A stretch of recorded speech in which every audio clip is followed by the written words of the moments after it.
Commit to be fit because your life matters. Mioy bagi punsi mioy bagi thawai. Hai basi dagi hena tang ba mamuk leite. Aduna mioy bagi koi hakchang phana na de yektana tenjan kaijang dana karam tawna leigani hai basi da yumpham oraga Information Service Television Network na lepalaitana chayolgi akhanaba hakselgi thorum moina sandok chariba Hello Doctor gi thorum ni. Hairiba thorum sibu nungsibidana lepalaitna meng tabiriba thawna hapiriba ISTV guest viewer sing amukana thagasari loina ngasi gi episode dum taram oksari. Hanagumna ngasi su punglong no topic ama maruina gi viewer sing gi interest ta pudun lakchari ngasi gi thamjari topic si post COVID-19 lung fibrosis haibasini maruina khoi gi londa da kitang aina haijara horen doctor nasu pak chawng explain to girakani an post covid lung fibrosis haibadi covid 19 sina nahan graba mi amada naba farba matung aikoi gi thabombi lung sida masing ka selakna naba si werpa yabagi certain possibility mayam deigre adana covid 19 na effect toroban halaba patient singi tungi werkadu phibam swaida maruina lungsi yamna vital organ amani koi mebagi hakchangi aduna sigi organ sida narakpa yaba aikoina just apprehension leiba area adugi potu aikoina na ogu chumina ina khanjaraga ngasi post covid lung fibrosis haba topic si focusar pani ngasi thamjariba topic si expert wena ji aikogi studio delengsin bidibi yamna kai khunajaribi Dr. Yumnam Vidya Lakshmi Devi aduga doctor gi qualifications degree si so far MD loisin bire aduga magi specialization subject sina respiratory medicine habisidani hauji langol de leiriba si hospital da respiratory medicine hariba department si consultant point lebiri doctor ngasi ISTV studio da lakpiba maruni hello doctor gi thorom da guest doctor in election badum taramukse hoji viewers sing si ai samak including me hoji covid si loiba natri aduna haurakhiba dudagi na for the last 10-11 months yam wala suffer to roganda khara tone down to record di phare e haibagi wakal si kitang chak thoksaru matam hai tare sida amulu reidi yam na re masing se na riba mayam se maduda kari atopa complications mayam tholpa yagi je koina aduma cho hang moina hangdana lejari ba matam ni adun doctor ngasi di matang chana ni lengbire ise special ai viewers ngi mapam dani aduna health si the compromise to yatam ni na awareness su khayam pibiramo nai ai viewers ngi behalf to doctor han request tong jege aduna fibrosis masing ka ba liver da natraga lung ta masing ka ba kai si fibrosis si kitang elaborately defined to be able to to go no lung ta masing ka salpa natraga fibrosis na ba basically lung fibrosis hai targa di ko khoi lung se magi normal function me am to ri ko magi lung parent kai ma hai se soft oina like to pot ni hai tare adu ko khoina lung fibrosis hai targa di ma se pura masing ka ga khoi gi pura concern gi hai tare ko kanchal laga tasan gi hai tare scarring of the lungs and hai koina ko khoi gi pura kanjal laga masing car ka tasan gi bhai tare magi function me am se loina stop to ki doine wadu hai tar gati normal lungs ki function tawzaram base amata yaro idoine tam na haidi ngasi tore ngasi hore haina haiduna so hengta kano togani haibana taba with the time progressive oina ko tam na lungs ki ngasai gi soft oiramba part ke se loina sintok raga scarring oiraga khoi gi loina mak tasal laga ko masing oina pura on ki ba dare top countries the marina if I'm not mistaken Italy gumdo be other lungs post covid khoi gi lung ki fibrosis level natraga du complications tu oigadra social media de ke thagalak na khoi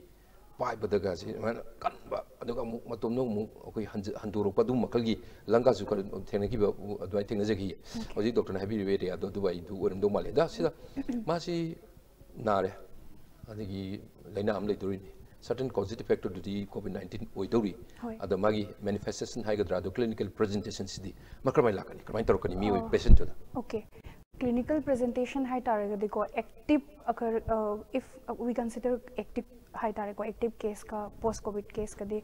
mainly differentiating feature the fever rakani ko okay ngasagi active case di fevers in the main presentation lakani natraga anosmia hai da khoi manam phaurak taba adagi taste haidi chabada khoi taste se khangak taba ko mahau phauda adagi patient se kai tare indham chanba natraga fever yam kana tawba lok khuba dai thabak narakpa sum base tawe ba ko aduga khoi post covid lung fibrosis haina covid naraba matungda कनो तौरपसे lung fibrosis तौरप हुजिकी मसिंग कारक हाइबसे सुम कांसिदना के हाइतारे mainly patient की problem से कोई शोर होन बनुआई रखतबा अदगी लोक खुबा लोक कंकु खुबा अदगी मागी डे टू डे कोई नॉर्मल रूटीन एक्टिविटी इफेक्ट तौरपा अदगी तोइना वासलकपा को फटीग हाइतारे को मसल फटीग हाइतारे वासलकपसु लेरकनी एंड देन समटाइम्स कोई थबाक नाबसु यौरकनी को अदगी मागी कहे तारे सोर होन बनुआई रखतबा लोक खुबसे कंखु दुम खुरगा लैबा अदगी थबाक नारकपा अदगी अखोइगी तोइना वासलकपा हाइतारे को इसासे थबक से तौबा ngamaktaba हाइतारे सुमा मैम से मागी साइन सिम्टम्स सुमाना उलकनी at the end unpredictable nepal level matam dadi mi lab si life si kari ore kadoino haido ado adai duni ko yam kiningai ori se yam nungai ji adu mathang ai sai my treatment ke process te horaga whatever adu gi ai mung laksege ada doctor ekoi gi sandok seri thorum itself si hello doctor thorum si live phone in program ni aduna tai sange aduna ai nuksi jara viewers sing se adum participate to my participation is really very important have the program se adum as long as such a banga misi moina ni adu doctor lengbi nge deni adu ngasi se yam khaning mana ayam oramgani maram di covid si aina particularly si ni a ni b ni na hydrosu mafum khudi mut covid si loi na nagre aduna ngasi di doctor lengbi nge da akoi da thengna ga dori ba thengna po ya ba kudong thiba myam si adu manung da fibrosis lung fibrosis yawl ni na ai live phone program ai caller sing maroi nai biosing mapun du hangasari hoji sai sana call si tawbirak na bani ekoi gi number han already dum iraga su lere 03854 number ni 2442336 haiba number si the call tawbirak pa yare our phone is now open aduna biosing mathang tawbiro call se han balon gi call se mathang talok jage aduna call se ta lakre injage uta yengbi call se okay call si open tawjarabani ado biosing yaraga di call se dum toksin ber pa hobiro ado hoji phagu for the timing call si lakre adoi matam sing ak lojering da gi wang khara on track lejer ba wang khara doctor da mo hangjen ba gi tanja si lojege marak si da call si leple tina dum toksin biro dong gi wang yaring gai doctor da hang bin ba yes aina haije ba du tabire yam nungai je call si lakwa hore amuk lepre call se okay hoji se sa aina call ngai na doctor ng laksen ngi si marwina khoi gi SARS अखोई नाबद थेंगी मालेम की मरबना Dettol हाइतारे अखोई life से claim तौगी चांग खरा हंधरगसु MERS severe acute respiratory syndrome लेगिब कांगु मयाम मिडल ईस्ट रेस्पिरेटरी सिंड्रोम लेगिब मयाम सीगा होजिकी कोविड 19 से मसीगा कदाइदनो मानरी न कदाइदनो मानत्री न कदाइदनो अनो कयाम नाम ने हेन कॉम्प्लिकेटेड होगे सी कोविड 19 से केतन थमिरम फोन जी लाको होरे SARS नत्रगा मार्स को SARS 2002 दा तौखे बने को severe acute respiratory syndrome मायना मार्स ना मिडल ईस्ट रेस्पिरेटरी सिंड्रोम माना को हुजिकना कोइना कोविड 19 ना को मोइसे कोरोना वायरस फैमिली गातनी को पेंडेमिक कोइना थोखि बस एदी कोरोना वायरस ना मु वास होइना all over the country नत्रगा even every continent has been affected को Antarctica except for Antarctica ko adu ma millions of people affected oi khrebo ko magi aduna haidi magi infectious rate se SARS na taga MERS tagidi yam heleba SARS ka MERS ka gina infectivity rate se ko haidi mi amadagi longna bagi chance se name ko compared to covid 19 SARS ka MERS ke se difference harga na koi case fatality rate haitare haidi mortality rate se death rate haitare ko si bagi chance se सीना Mars का SARS का तना हेलेबा compared to the COVID 19 को खेनारी से basically सी सिनेबा खेनारी से को अदुगा COVID 19 सिना कोई की infectivity rate से याम वांगी बना मरम बोई देना को pandemic वही ना क्या होता होगा मयाम अमा millions of people से affected वही हन की वही बनेबा तौरी से सीनियर तो उसी सी बगी चांखर ने में हर गसु सोन बगी चांख याम बनी ना एक ना नाग्रब मीसिंग सोनग्रब मीसिंग सिगी तुंगी पुंसी सि अखोई नंगनेदब यारोयबा यारोय करी वरे कदी खंगद्री होजि बिकॉज इट्स टू अर्ली ngल्ली बनिना अदना यम नुंगाजे डॉक्टर सिगी मतंग सिम थंबिरे अद फोन से खरा मुंगला अमबनी अद फोन से होजि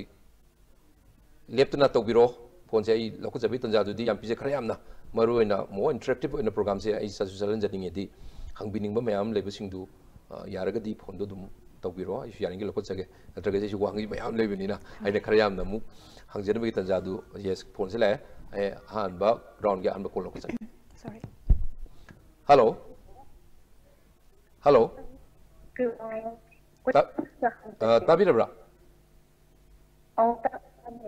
लाइन से खितंग अखोगी खितंग वेव नाइन लाई ताजरे सोमदा दो खितंग टेलीविजन सेट की ममांगदा नक्सलगा लेबिबासु ओरम याय खितंग एक्सप्लेनेशन तौबिरो अदुगा अदोंगी वाहंग हंगबिद्रिंगी ममांगदा मिंगा लेफंगा ताकपियो अदुगा डॉक्टर द करी वाहंग हंगबिगने नो हाबियो हेलो थामी बंदगी मिंग दिखे कोगे थामी बंद ओके ताजब से क्वेश्चन मरुएना मिंग सी बोक्ता कितंग आई कंप्रोमाइज तौरसु क्वेश्चन दुदी फजना अंतंग ताजगे दो कितंग लेट्रोसिन तौबे खरा हौन सुंग हाबियो what will be your question करी वहंग ओइबिगने हाबि तापियो and 2 November 2020 da I COVID positive oikin हाबियो adu matin da hojiki I the 11 November 2020 adu da I negative amok oi hello हाबियो क्वेश्चन दो मखा हंबिरो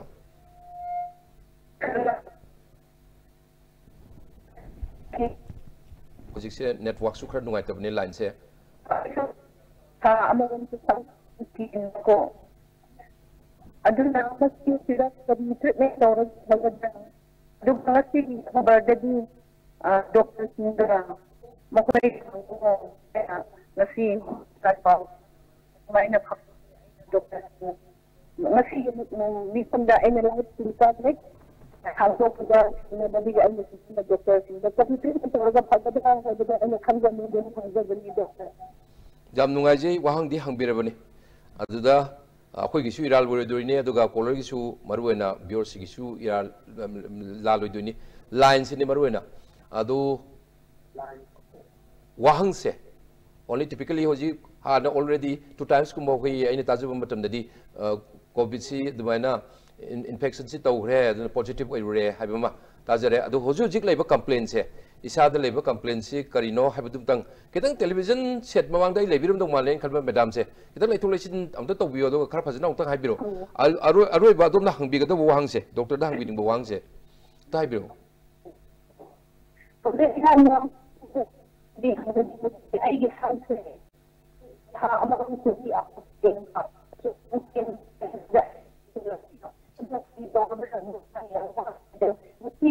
mungkin lampau ke COVID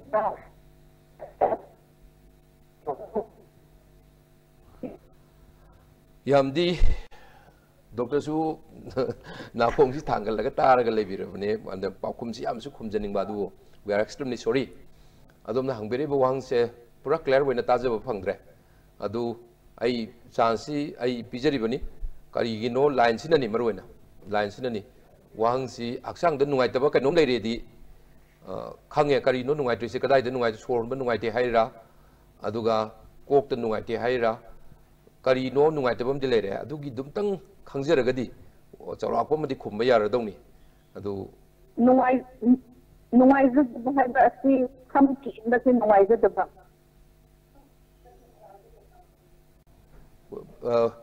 sor hon ba haira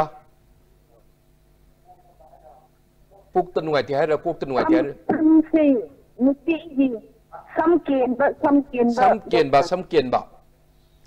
samken ba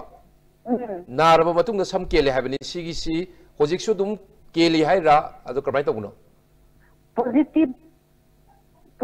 point ba matung ase kha ama so aina sam lim ko mado kari guna aina wani ko masi kuye lam pauda positive COVID positive oi matong para matong da kin ba su ne hai na huye da ajaba okay ai se kari tor ga phang jam nungai ji wang si chawra pa ma dum imagine to bunga me dum khoi loksan mangam jere doctor stabiri ni ado haipe chawra pa ma ming do haidi haibi gram ni medang ming se anyway langkol tarung da gi ni akoi gi very akoi gi yamna with due respect caller se ahan do caller ni ngasi gi sanok se be thorum sigi telephone से थम्बिरो अदोंगी वांगसी चराउप मा लोक्सिनजरे सि अदुम मानरने खली अदो वांगसी पाउकुमसी doctor ना सोयजन थम्बिरनी अदो कोइ पुनम खंगमिनसे अदो हंगजदिंग सि एनीवे मा होजि हिवेल पाउडर स्पाइन तो कोविड नारुब मिसिंग पॉजिटिव मिसिंग सि samgasu kili haibu gumbai right tapun su haibu chrawpum thekme dama haibu warangani aina khanje ado aina mung laksani na direct to the point ngasai gi covid positive oire ma 2 times kumba oire hai ado oiru mi sing se maruine nupi dani nupa du warasu sam kenba aduga covid na hanba haibsi ani si related oibra aduga kari kari oire pa covid na roge sam kenba si another magi side effect ma oibra hai some can be cause high target COVID khaptana teba ko primarily patient dugi kogi detailed evaluation of mother car ko hormonal changes problem labra natraga dietary deficiency labra anything ko any drugs me drugs chari ba me am dugi side anything drugs chare khale se dugi side effect oibra natraga na COVID related oibra natraga COVID na drige mamang da sudum samsi kenbra natraga only COVID na matung da affected oiraga kenbra haiba du yam further evaluation ma darkar oiba ko adu COVID na matung da kele na khallase ba ko adu oitaragadi ngasai any akogi severe infection lagi taragadi COVID-19 khatana taba any other infection se koi severe one lagi taragadi hair fall gi chance adum leiba aduna if COVID-19 na taragadi sam ken bagi chance adum laigani COVID-19 khatana taba atop infection lai taraga ju ko body da aduna changes me ama thokpani na sam ken bagi chance adum lai that may be affected to the drugs taking ko drugs lauri basing dugi oibai natraga mainly malnutrition rebai natraga stress oi basri stress na oi yam nunga ji sima ado haribe area ojik doctor thambir ba yamna khigi categorically thambir be area ani ohum sigi manungda sungsoi soi na chanaba madi khigi madam sigi caller ahanba yawiramani aduga post covid na ru matung kelpu regadi yes ojik doctor thambiri duni adaida koina kari section thral lokha kadage haibuduma adaida mu huren matam su leri khana jarap matam treatment ki process me am lakhini adaida su amuk khangna bi tanja lojege yam nungai je ana call se telephone se ngasi si line se kitam nungai tabudong tawi aduga bior sing tasengna khoi ngasi gi sanajari wari hello doctor ki thorum si yaragadi khudong chaba lawbi o phai haina khali covid se still going on si loidri khara khoi kitang pathare andare habigi wani ano covid se khoi under control la thame habisu yadri aduna yes call se la ai call sing lokho se hello hello tajira habiyo kitang hauna habiyo sagi ming lepam takpi wangang biyo ai se khaidem lekai wangoi di wangoi khaidem lekai di ming di kai koi madam Wangjam Ningol, Wangkai Mayum Ongdi, Pazabi Devi Neva. Ibeni Pazabi Devi. Pazabi, Madame Pazabi, am Nomaji. I Ahanba, Habadi Hello Doki Torom, the Hanba, Tenaza body has a name, the Pausi. Although Kariwang beginning, Madame Pazabi, have you Dr. Linson Levy, Kariwang beginning. Hoi, Aina Doctor, the Gihanzaning the one, see. COVID naru matung da ko koi gi lang si am effect tawe hai COVID na aduda mild COVID patient oi gi ba party di kano se na bdi am kana na hau dragani na kara ka hatare yam kana ying da bi yum da dum treatment tawraga sokna mayam ma yawe haijari ba habiyo aduda duda maduduna hetare COVID phagre na laura seba adugu masa manungda hadi langsa thokpa nongba yahoram gadra haido adugi matan hade khanjani na da doctor yam nungai ji wang si yam general win hangbira pani mi khuding manusu koi khaning dan ngai lebe wang amani ado yabirabra madam phajabegi wang se hoi madu yam nungai ji adudi isagi phone si thambiro doctor na kari haige do koi punong khamina si si ai yam maram chai khalini ado yam serious severe way ba case ICU da me am lere nataba khara dinara ma ba aduga dum phagre na haibadi dedicated COVID care center da me am thami ado ai kasi tokde na haraga halapa me am ma adagi yum infection jo home isolation tawraga dum home quarantine tawra lai thoraga ai phagre na it's all right kasi tokde haibagumba moida di solok ningai gi maram si rei leitrabra solok pa ju yabra rabai togis choklak pa yai na trak sok pa yade haibase se khoi gi consider toge khoi na khana si ai taragadi ko magi previous baseline extreme दरकार होइगनेबको नत्र test नत्रगा test दुदी होगी RAT नत्रगा RT-PCR दुदी positive होय negative होय हाइबदुम लैजगरे को अदु नतब होय मदमागी दि अब ओनली होगी अपर रेस्पिरेटरी ट्रैक खक्तंग द इन्फेक्शियस होयगा लोअर डाउन द कनो से इन्फेक्शन से यौद तारगसु पॉजिटिव होइबगी चांस ति दुम लैबको इवन इफ RAT नत्रगा RT-PCR नेगेटिव होय हाइ तारगसु लंग्स सो मोय हाइनिंग सो होय हाइबदि लैते पेशेंट मयाम लै RAT नेगेटिव होइबा RT-PCR नेगेटिव होइबा अदुबु लवे अदुबु अखोइना एक्सरे लौरगा नत्रगा CT स्कैन लौरगा को येंगबा कांदा लंग्स तदी सोकपा कंसोलिडेशन नत्रगा GGO एनीथिंग प्रेजेंटेशन लैरंबा यावेबा अदुना अखोइना टेस्ट से नेगेटिव होय हाइ तारगसु नत्रगा युमदा होम क्वारंटाइन तौरगा लैखरे इवन टेस्ट से तहोद्रे को अदु इतारगदि आई लंग्स से सोमबरोय नत्रगा ICU दे एडमिट तवी को अदु ICU दे एडमिट तब हॉस्पिटलाइज तब पेशेंट सिना अमुक इजी होरनि हाइबदा को हाइदि मागिदि एक्सरे नत्रगा CT स्कैन दो लौरबनिना लंग्स सो ई नत्रगा सोक्ते हाइबदुमदि अदुमदि इजी होरनि मवंदा हाइबदि को अदुगा युमदा खोइ होम क्वारंटाइन तौरगा एक्सरे सु लौगिदबा CT स्कैन सु तौगिदबा टेस्ट सु तौदबा को अदुमबा पेशेंट ददि मुक डिफिकल्ट होरनि कइगिनो आदि अदु खंगे हाइ तारगदि फर्दर इन्वेस्टिगेशन तौबा अमा दरकार होरनि एक्सरे लौबा नत्रगा CT स्कैन अमा लौरगा येंगबा तारे को मी खुदिमकसे हाइदि नारुरिबा मी खुदिमक हाइतारे पॉजिटिव होरि मसिंगसि याम यांगरे होगी पॉपुलेशन के येंगदि होसि याम नारबने होय अदा होजिक्सि होजि लाइथोगा होजि डॉक्टर हाइबि लैबा यारोय दौरि अन करिगुम्बा सुमाना नाबु नाखरगदि केता पुनिंग चपननबा हाइतारे लेरंद्रगदि so well and good check अमा तौथोबदो टेकथोक तौथोकबदि दरकार होय एक्सरे नत्रगा CT स्कैन नत्रगा लंग फंक्शन टेस्ट न हाइ को होइना अदुमसु लैगने LFT हाइदुनि नते लंग फंक्शन सॉरी LFT हाइजिना कोइना लिवर फंक्शन अदमाइन चले कंफ्यूज चतनागने lung function test pulmonary function test हाइसे अदुना इजियर होरनि PFT हाइना PFT ओके सिमा अदुनदि बियोसिंग होजि याम नुगाइबिरगनि होजिना PFT पल्मोनरी हाइना लापसिना चुमे अदुम डॉक्टर ताकबिरे अदु टेस्ट म तौथोबसि इज बेस्ट नि अदुना एक्सरे म सिंपल एक्सरे म लौवा अदुम दरकार लेरगदि मथौ तारगदि अदुगी CT स्कैन बौ तौबु सिम तौबिबा नाउ नाउरगदि मसि तौबुना बेस्ट वे बनि याम नुगाजे अनदर कॉल हम से कॉल लखचरि हेलो ताजरे हाइबि लेफम ताकबि वांगां बियो डॉक्टर आई कनो दगिने खोगी वहंग लेकाय यानी हाइबि दगिने ngangbam ongbi Rani Devi ko Rani Devi madam Rani aha badozi katagre mari lena bralena dabardi khangde ya bagini haise heart suna ba aduga BP suna ba aduga ecosprin ja ba aduga BP hidak ja ba adu masibu second dose di next kano da maki tang tara mangani na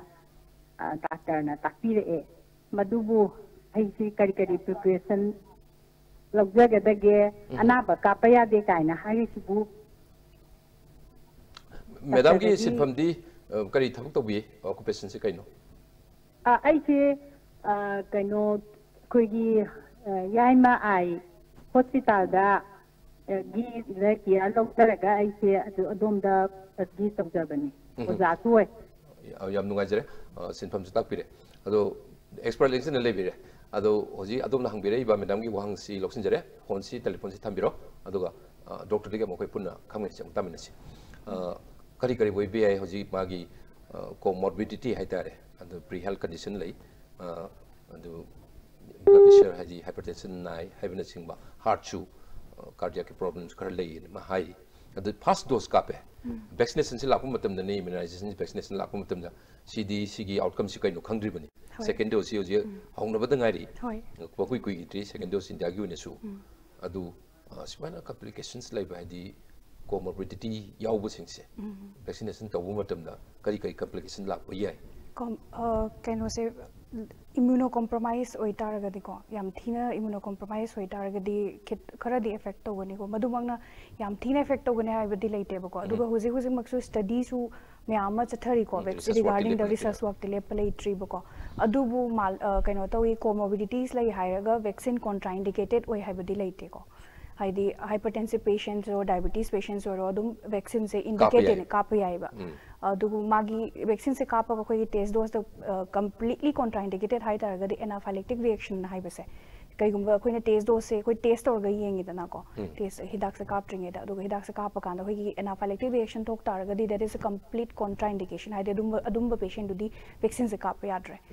and then second is pregnancy and lactating mother ko moidadi efficacy vaccine ki efficacy amasung side effects se ngasai gi kaino da fetus kari problem lege haiba se study da include tawdabani na khangde aduma adubu other than that atai mayam se di comorbid condition lay taraga su vaccine kapade dum yai contraindication di late absolute contraindication di late अदजा होजिक yam नुंगाइतबन सुमनपुरदा थोखरबने थौदोमा अखोगी allergy गुम्बा करिगुम्बा लेगनबा मीसिंग सि Moji Maasai येंबा मतमान हाइदो खरा section बेतंगाइ फदबले allergy ले टारगदी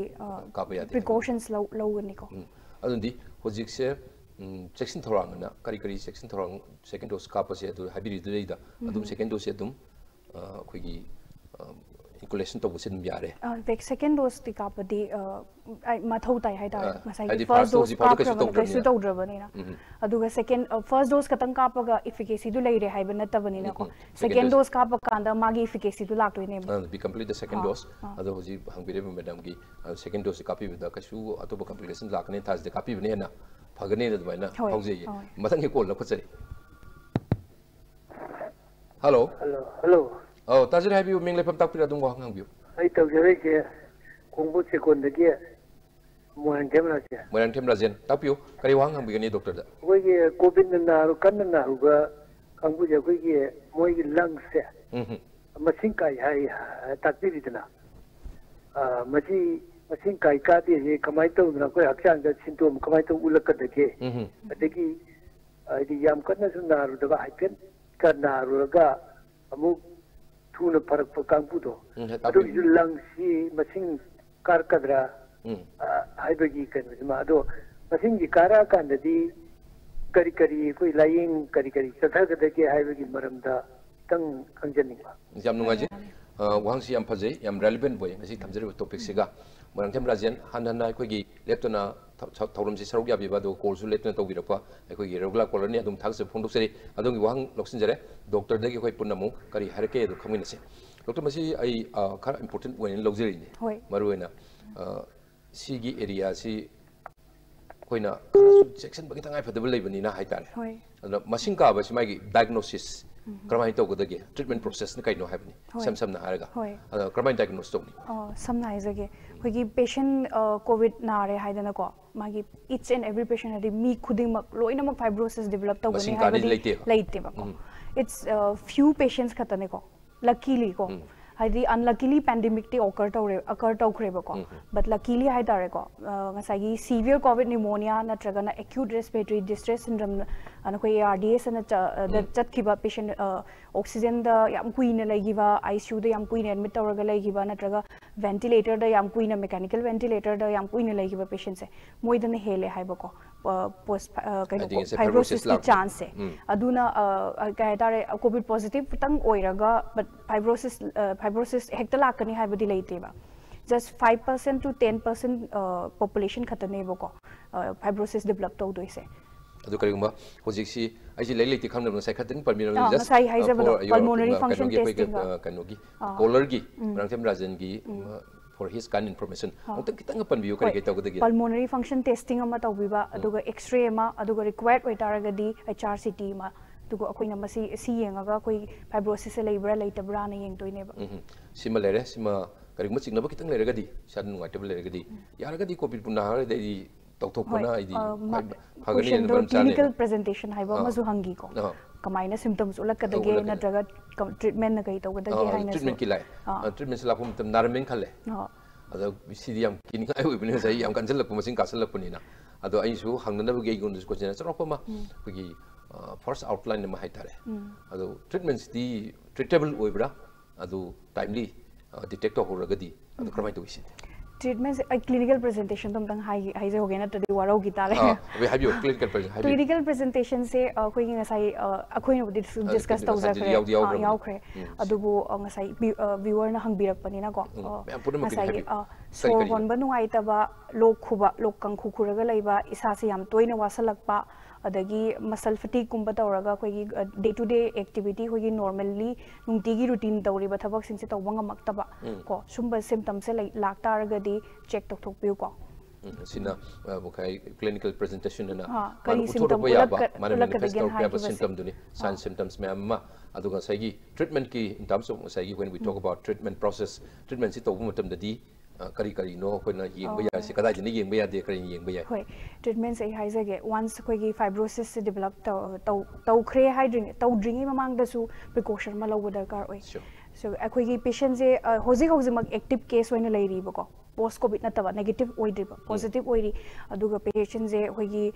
consolidation लेरे नत्रगा ARDS त लेरे हायको mechanical ventilator दे लेरे oxygen दे लेरे हायरे सेबा अदु एटागदी मोय सिगी पेशेंट से सीना कई फ्यूचर द होगी ngasai fibrosis डेवलप तोबगी चांस याम वांगबनी ना स्टार्टिंग फ्रॉम देयर अदुदगी हौना कोई ट्रीटमेंट से हौगनेबा ngasai कोविड नेगेटिव होरकांदा फाइब्रोसिस स्टार्ट तौर मतुंग पीबा नतबा ngasai एक्टिव केस पॉजिटिव होरिंगै अदगी ट्रीटमेंट दुगी पार्ट अमा ओइना अंडरगोइंग ट्रीटमेंट दुदा अखोगी कनो ट्रीटमेंट से स्टार्ट तौबनेबा हान बददी कोई स्टेरॉइड्स इना मेन स्टे ऑफ ट्रीटमेंट ने को एक्टिव केस तबु ओइरसु अदुगा ngasai लंग फाइब्रोसिस बु कनो कंट्रोल तौनबो ओइरगसु अदगी एंटीफाइब्रोटिक्स ना लेको फाइब्रोसिस से थिंगनबगी ड्रग्स मोयमा लेगनी अदगी एंटीफाइब्रोटिक्स नत्रगना कोई स्टेरॉइड्स अनिमकी कॉम्बिनेशन थेरेपी सुबी याय नत्रगा हौजे हौजे की ओइनादी नोवेल एजेंट्स मयाम ट्रायल चथरी फॉर एग्जांपल रपामाइसिन गाइना को अदगी मथंगदा कोई पल्मोनरी रिहेबिलिटेशंस इंक्लूड तौबो याय पार्ट सिदा को अदगी कनो से एंटीकोएगुलेंट्स मागी ट्रीटमेंट की पार्ट अमोइना नत्रगा ऑक्सीजन रिक्वायर्ड होरगा कोई लंग फाइब्रोसिस याम हेंजन की तारगदी पेशेंट से ऑक्सीजन डिपेंडेंस होरकपरा हाय तारगदी ऑक्सीजन सु ट्रीटमेंट की पार्ट अमोइना लाकनी वैक्सीन को वैक्सीनेशन सु अमलाकनी नॉट ओनली कोविड वैक्सीन खतना तब अखोई न्यूमोकोकल वैक्सीन नत्रगा इन्फ्लुएंजा वैक्सीन न लेरी से मोइना कईगुंबा कोविड 19 से को इन्फेक्शन तौगी तारगदी अदुने हेना कनो से सीरियसनेस पेशेंट की ओहेलकनी लास्ट लंग ट्रांसप्लांटेशन हाइना लाकनी सी डॉक्टर हाई सी तारगदी आई सामुक्सुनी होय हेना अखोगी चिंगनबा पखटप कीजेबसे अखोई फावी अदन मसी पुनमक्सी कोकननबगिने ngasi topic se yam relevant way na matam si yam chane na ina khanjari se adan anybody who has already suffered with ngasi COVID-19 se like bigragadi masi amabu were ma akogi well and good kaim soktan ler magadi adren public tre so maga so early detection adri yengnanabagi magi maram yam su leram laibak kidang phaba haigana maximum of the patients hai kaino sokte ko fibrosis चंगदेबा कोई fibrosis से develop तौरे high तारगो कोई monitor तौब दरकार होइनेबा मागी natural history से को Heidi stable होइना Lebra Hanzel लकपरा नत्रगा फरकपरा हाइबदो अदुमसु येंबा दरकार होइगने natural history मदु मरु specially acute respiratory distress syndrome ना डॉक्टर पंबी ARDS खरे हेना मरु होइना सीवियर होइना सोखिबा नागिबा मरकता खोगी मरकता हाइतारे याउबिरगदी मसिदी थिंददना यदि खरा थुना दु चेकअप से दुम फॉलोअप से तौबी बाइना जमाइना जे याम नुगाजे मथंगी कॉल लखत हेलो हेलो हेलो ताजरे हाबी मेंगले फम तापियो वांगाम बियो हैरक्तगी आई साइ दिनमनि गो एकोगी वाची हेलो अंगनवाड़ी की हेलो हेलो ताबिब्रा हेलो हेलो कॉलर से आई केनोम ता आगे के हेलो ताबिब्रा ताई करें तो भी फोन नहीं तो भी रहा नहीं ताज़े बम दाई कोई कितना से फाते वो मरुए नहीं टेलीविजन सेट की मनाक तक नक ना अदोंगी टेलीविजन सेट की मनाक तक नक्सल लगा कोई येंग बबू रसो मन फोन से तो भी कितना ले थोक पियो अदम यार नहीं सोचना सेंगल ताज़े रमने अदो हाइरोक तक भी ताज़े रे मिंग उंगतंग हाइबिरो मधुका वांग हंगिरो आई दिनमनी कौवेबा दिनमनी अदु आओ आई की नुपी जानद हिरा कापुबनेबा अंगनवाड़ी की अदु लोक सु खरा खुवा दुगा बागी लाहौदी खरा लैयन हायबा मसादु खरा चोकथाब वाब तौबसी अमुका हन्न कापुदेरा नत्रगा कमाय तौजान Haida kapu budi Anganwadi gi pulap myam kapna rakpodo Anganwadi myam ma wakas myam kapodo numi kya nungti shukre numi marini mangani shuraba kano isagi kogi madam Mrs. ki sahi di kya shubirage mai humpu yang kai manga humpurum yam nungaje kogi sar ni kaujirage sar dinamani heruktage अखोगी सार की madam ने Mrs की दुमाना हंगबिरपदो यम नुंगाजे doctor सुताबिरे दोंगी वाहंगसे अदो अनोब information ma'am लेरे मरोइ निला कापो सितसु ngakhtang memangda immunization saigi vaccination tawbi matang su wari khara saba haujagrabani ado mapung phaba trin logjeriba adom hangire wahangsigi reference ta hoji vaccination ki kana daba kari kai tawgudagi habna singba symptom madu doctor na soi khumigani phone je thambiro koigi dinamani gi aduga doctor degi amtang hoi puna taminasi doctor habi vaccine kapur matung aina taza base ko magi se symptoms khara lei masa sondai aduga fever la smaina haiba maliko the tare the vaccine kap se koi gi person to person magi kino se very tone ha tare reaction se mi khuding mayam chapmana na kamin da taraga su khara madana reaction lak ba khara madana reaction lak ta ba adum lei ba ko adubu just fever amaga natraga isa chokta ba andraga sor hom nuai ta ba hai taraga di nong ni yengaga numit humni mari ni de dum phaki ne ba ko vaccine gi reaction vaccine du gi reaction oiraga di mana long term complication adu maina laigani haibadi laite ba adubu yam nungai raktre hai taraga di check tok tok pise ko shima adu ma harpu matamda hojiki first dose di already my inculated hadi kaukre ado haibadi si mandatory wenini dose da ni kaukudab ne na until unless ma du kogi magi beneficiary dugi effectiveness to dose do ni sudadi kanadi haibagu monsu ado amasi la iba ma kaukudru si kaukudra kapudra haina ado kayam yamna authenticate tawbige soidna kaukudabra ado kap to yabra 28 days ki gap ta kapani ko ado vaccine kap ki wajah 3-4 days tang ni symptoms khar lai doise ado ma 3-4 days the symptoms adum phagi tar ga di second dose adum kapi se already koigi sar dinamani herok tagini yamni kai khumnajeri viewer koi thorun su meng tabirba dongi mrs ki habedi madam gi hangbira puwangi paukumsi doctor ne yam phajna clear boina thambigren phauji aduna second dose di punamakini koigi interval of 28 days namit kun gani pani gap lerum matung da second dose kapa soidana kapiyu kapo damani habasima mai lere dan si wafum ji thamjari telephone si matangi ai lactring emerxida ai wang kras lejeri doctor dong talak sauge koi national history is happen bi bado of severely affected post covid koi ILD koi interstitial lung disease hai tare sigi area si maruina yam khangning even ai samu su khangjening ni ko so I kitang explain to widam ba yabra hoi yani post covid interstitial lung disease hai ba ko khoi nai se adu interstitial lung disease na hai tar ga madu vas hoi kare yam ko madi it's not post covid ko interstitial lung disease ki cause ti yam khare ba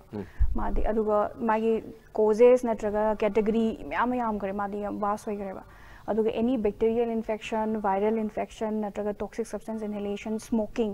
ko adagi biomass exposure then agricultural exposure fertilizer exposure then mayam lai se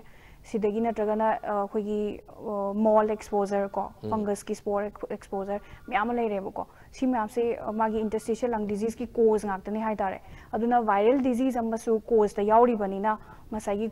covid sizu coronavirus hai bani na ko mana su interstitial lung disease thohal leba aduna adu akoina post covid interstitial lung disease na kauri se simalai adu natural history na hai progression se masagi natural history se hai jage magi masagi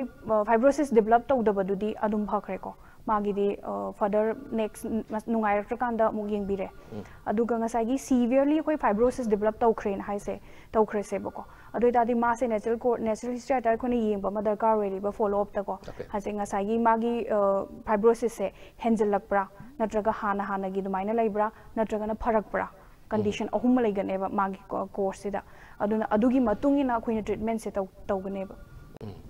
sima adu hoji maruina khogi biomarkers na tare measures biological state mo yeng dabdi yaro iduini asigi anuba khoi medical science tam technology me amsidi hongbo naibani akpani adu pandemic si la matung da su yamna develop torkre hai tare anu swai da khoi biomarkers specific biomarkers adugumba gi area magi lairabra kramai tawri kadure any development secretary hoi biomarkers ai tadi specifically simana fix hoina biomarkers ni magi sima khoi gi body de detect taw targadi sina fibrosis develop tawrakani hana exactly di haiba yadriba because study me am undergoing chathari bako adubu ngasai severe covid pneumonia lai given natraga ARDS lai given natra koina cytokine storm syndrome na haida cytokine storm syndrome se koi gi cause of the mortality of the covid 19 na hairi neba adu minus lai giba patients di khoi gi biomarkers ai targadi blood ta ko kari karam kaino se detect tawraga fibrosis ga related oige haiba sineba ko ado samna hairabada khoi interleukin 6 kumba interleukin 1 ko adagi interleukin 8 nadagi dagi LDS lactate dehydrogenase natragana CRP the C reactive protein moi se khoi gi blood level si da wang khre khalla se bako ado itaragadi moi gi sigi patient sing sinane amuk henna fibrosis develop tobagi chance wa ha prone to oidune baduna khoi gi PCILD haitare si orapnabagi chances so haiba kangu si de hena wang lei higher level lei targadi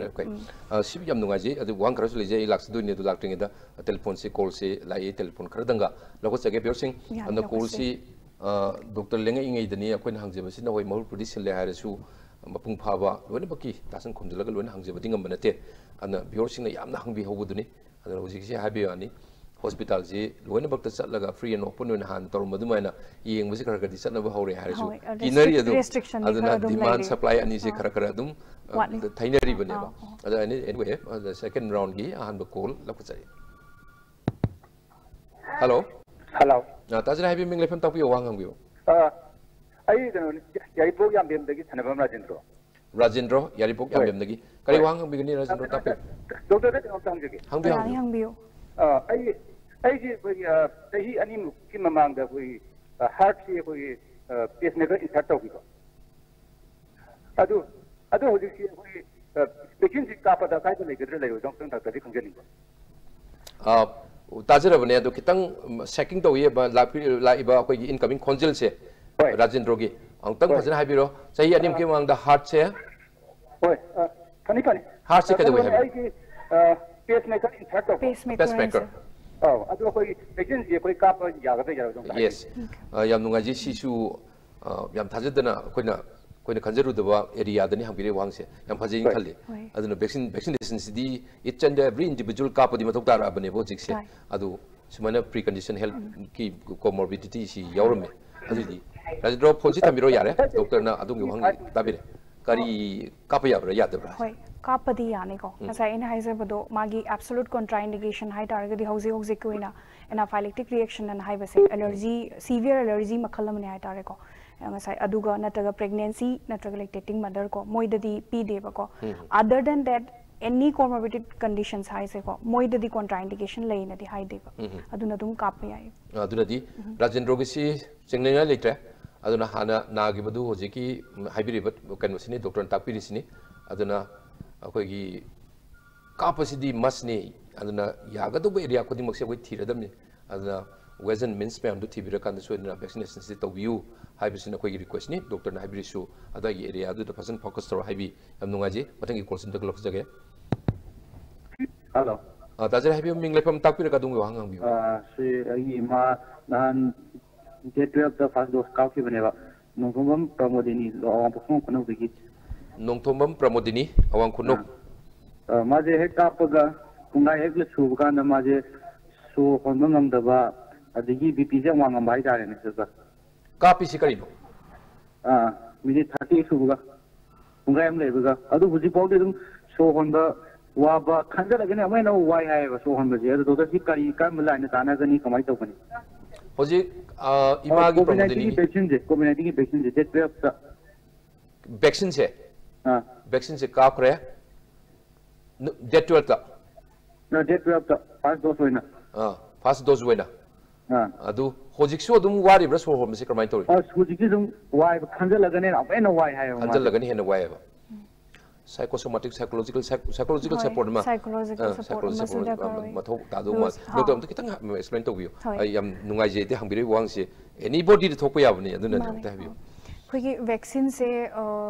more than the side effect of the vaccine ko hojik se fear se सीने Helena खलेना खनबदा को सुम कई तरह उजबसीदा को Covid तगी कीबमा को plus vaccine तगी कीबमा हाइदी वैक्सीन कापगा कोविड नारकद्रा नत्रगा अतोप करी साइड इफेक्ट लाकदगे हाइबा सुमयामा अदुसु completely nil ni kamta laite haibadi yade bako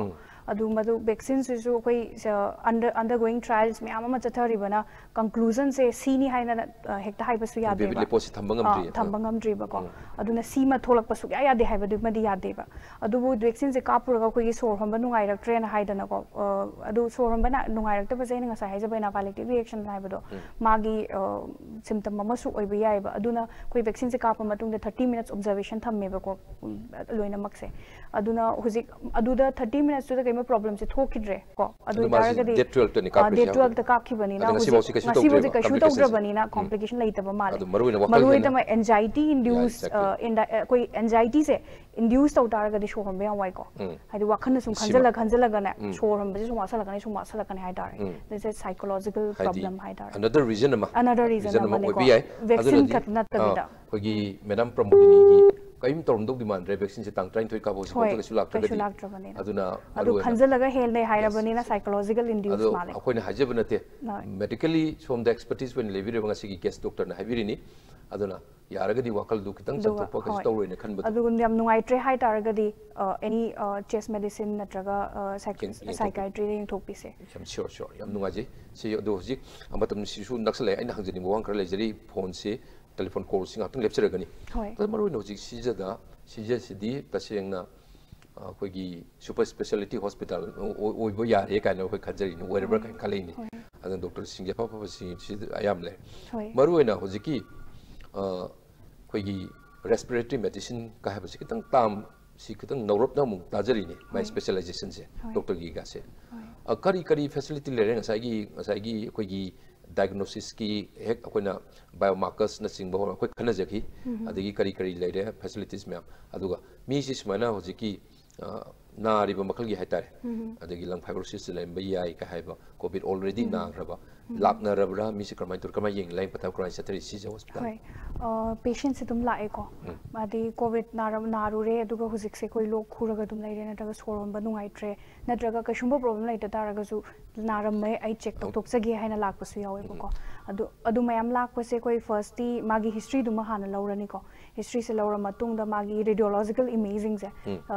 x ray अमा लौर येंगनी अब एक्सरे से नथिंग लाइट कशुम लाइट कम चिंगनद्रे हाइ तारगदी सिम्पटोमेटिक मागी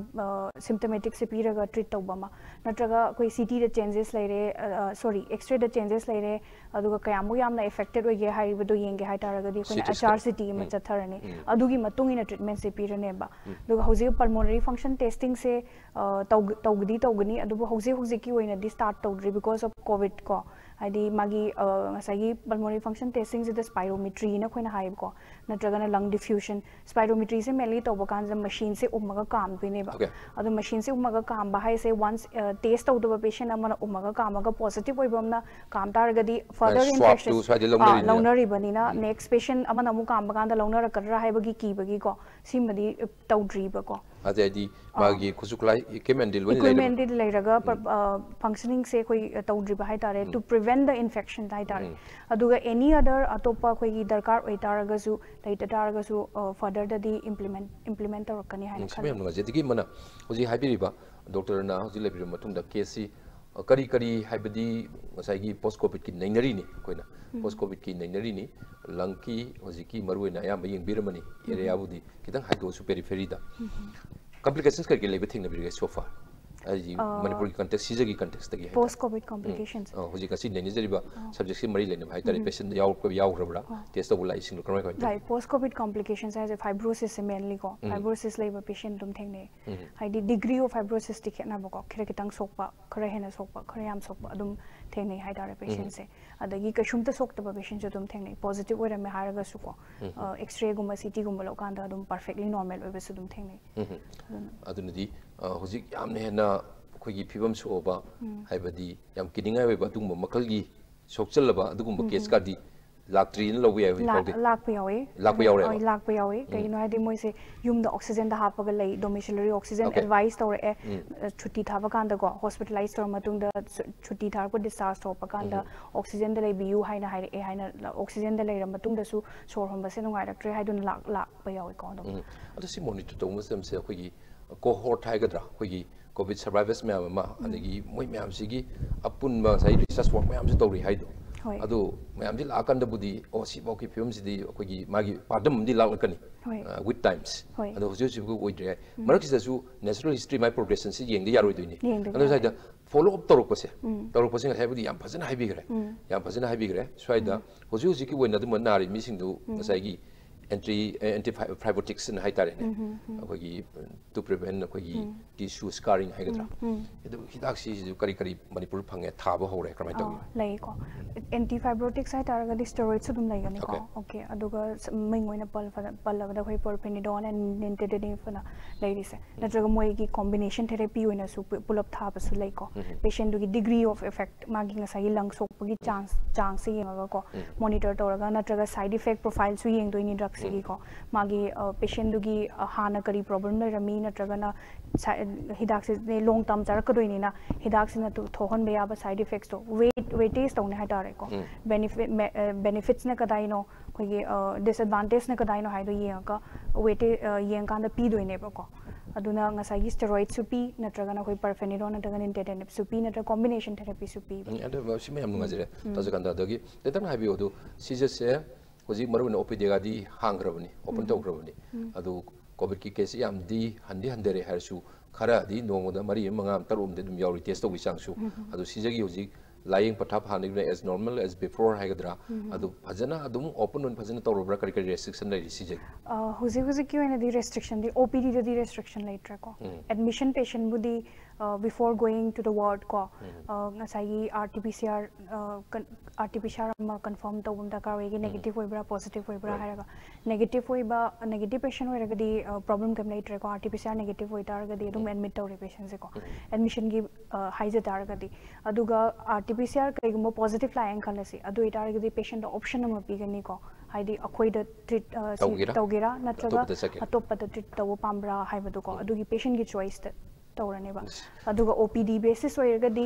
covid testing gi requirement leite madi OPD da di open le aduna di message da aduna hoji maruina ya mo hospital sing wa kogi lejeriba center gi ma state ki private lejeriba jenims na singba atai dei kogi private hospitals me am su khara open oibudi hora abani ado hoji sisu khar tentarnani doctor da moi maruina sigi area field da lebibani new strand hoji lakba hore india da state ma maharashtra maruina yam kana effect to isi boiba adu manipur da europe yabagi possibility si laiti haninga laiti aduna dai state maga mon pi si lakba sing si kogi any india kogi airliner ma lakba ko test to godong ni ka haiba ma yam mandatory boni to swai da koi kari section nga lei kitak kitak na line ma da haibi hoi new strands hoi new strands se kogi worldwide hoina ko different new strand har target jo specific hoi deba ko magi mutation do different orak panina different strand le ko different country da different strain prevalent hoi reba ko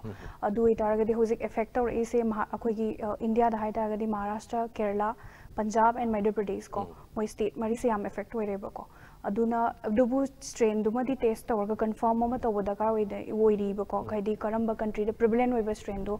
yora abano na aduga khogi india da precaution ai target di test tawga ko ngasai gi hana gi covid 19 sigi new strains ina tabagi protocol da adum follow tawsena jam nunga ji so last ai iro loibani sidi mayam dani ai pure sing mafam dani take home message hoina just ngasi gi thamjeri post covid lung fibrosis habisi matang dani do's and don'ts ma'am ko ne jere iro loiba dai bio sing mafam da maru ena health tips hoina take home message hoina line tang habio kai habi take home message hoina hai taraga di khogi hoji ki hoina active prevention prevent tawna ba kaino gi covid 19 prevention ki protocol simadi sungsoi soidana follow tawbiro haidi mask upiba social distancing tambiba khut satoina hamaga personal hygiene fazana maintain tawbiba ko nutritional diet fazana chasi ko ma khogi khoi isa se son targa di infection ki chance wa kale plus aduga post anything symptoms laire hai targa di test of thopisi chatlaga yengsi covid na bra na dabra hai do yeng thokna ba aduga according further treatment launa ba once COVID positive oibase negative oikre hairaga su tumina leithokpidaba further complication dagi prevent taunaba post COVID lung fibrosis natraga top complications dagi prevent taunaba follow up adum chatpise yam nungaje doctor asi silaba tanjani ado kaitokpire hello doctor thorom nusibe especially ai bior singni hello doctor thorom su yengbiriba nusibini lengbiriba guest doctor in lengsin bibangsi tamjirbu topisima matangda aro phungke ama at the same time ai bior sing hangbirapa telephone gi kutangda wahang kaya ki bakum doctor bibiramba asuki matik nungaje sauthokse doctor bu amokana thagatsari ai ba wafam tamjabu loinena ngasi gi matang ste hello doctor thorom lo sinjare meng tabi reviewer sing aru go namokana kurumjari